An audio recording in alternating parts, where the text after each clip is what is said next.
Toute action provient de Dieu. Il est parfois difficile, pour beaucoup, d'accepter l'idée que toute action provient de Dieu. Combien de fois n'ai-je pas entendu ?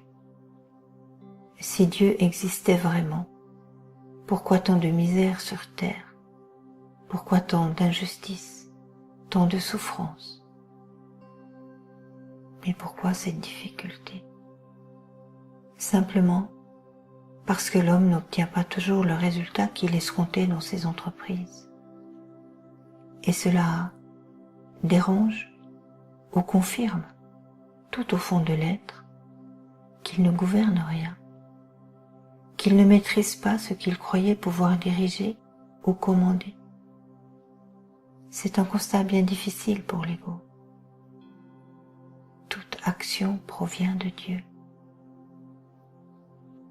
Pouvons-nous, ne serait-ce qu'une seconde, imaginer vivre par nous-mêmes, hors du monde, de l'univers, hors Dieu?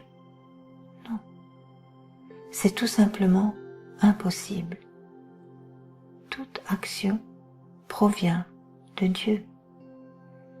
C'est lui le gouverneur des univers, lui le causateur de toute cause, lui seul qui se suffit à lui-même, lui le grand, le sage, le bienveillant, le glorieux, le miséricordieux, lui qui donne la vie et la mort, lui, le créateur du monde visible et invisible. Le rôle de chacun est déterminé par lui. Il appartient donc à chacun de veiller à accomplir sa tâche selon le décret divin et uniquement selon lui. Combien d'efforts n'avons-nous pas tentés pour parvenir à un résultat sans jamais l'atteindre? Combien de fois avons-nous accepté de ne pas tout comprendre et d'agir selon le mouvement intérieur de notre cœur sans chercher à tirer un profit personnel du résultat?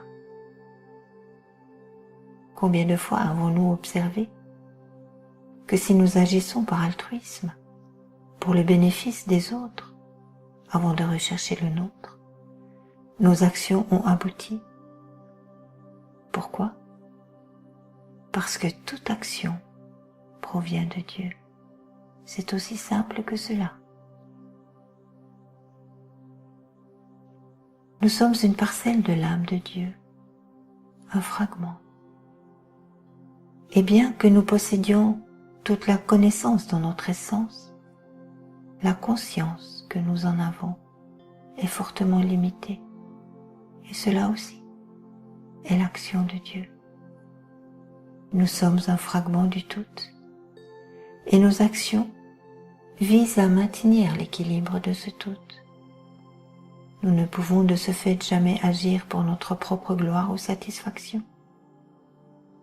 Nous sommes créés pour manifester la grandeur et la beauté de Dieu.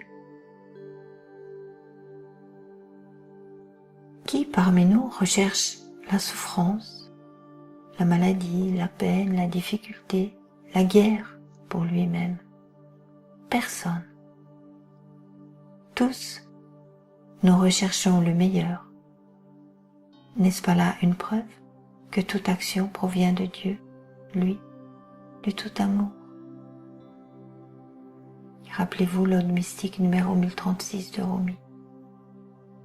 Contemple celui qui donne la recherche.